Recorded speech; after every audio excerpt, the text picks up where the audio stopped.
Hey there, QuaranTeens. Here we are in day number 10 since the federal government asked us to limit our social circles to just 10 people or less. And I'm glad you're here joining us once again today for a little bit of encouragement. Have you ever felt like you're out of place? I've heard some people characterize themselves as either old or young souls that were born out of their time. And you know, a lot of us might have begun to think this way about the time in which we are born in. As we're in our separate homes and isolated from one another, we might begin to think, man, if I had just been born in a different time period, then I wouldn't have to be going through all of this. But something that we might be forgetting in all of that is that God tells us in His Word that He forms His people to accomplish His purposes, and that He places us in specific times according to His plan. God told Jeremiah in Jeremiah 1:5, "I knew you before I formed you in your mother's womb.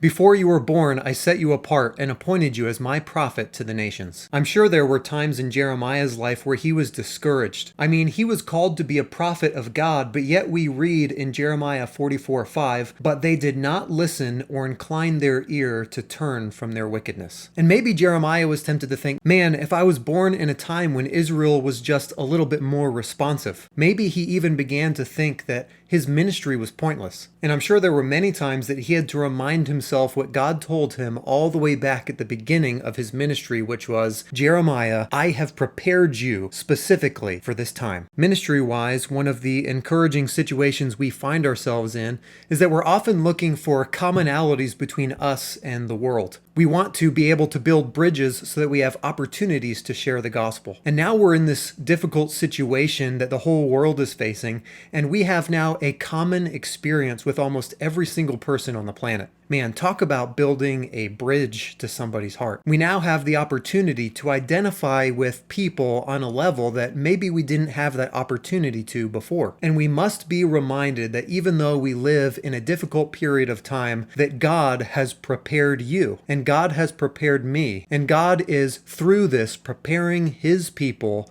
to minister to others. Looking back at history as well, with the 1918 Spanish flu, when all was said and done, and there was an estimated of 50 million people that passed away, one of the key parts of the world's recovery was that the church ministered to people. And people looking for answers began to recognize that the answers to the questions they had could only be found in Christianity. After the Spanish flu wreaked havoc on the world, the church played a key role in the recovery of people's morale. And we might be tempted to think, man, if I was just born in a different time, I wouldn't have to deal with all of these difficult questions that surround this situation. But let's remind ourselves that just like Jeremiah, God formed us for a specific purpose, and He has placed us in this specific time for a specific ministry. May we be ready for that. As we talked about yesterday, when we leave our homes, we're going to leave into a world that has totally changed. And may we be ready to lead the way to recovery, to build bridges with people so that they can have an opportunity to live with God forever.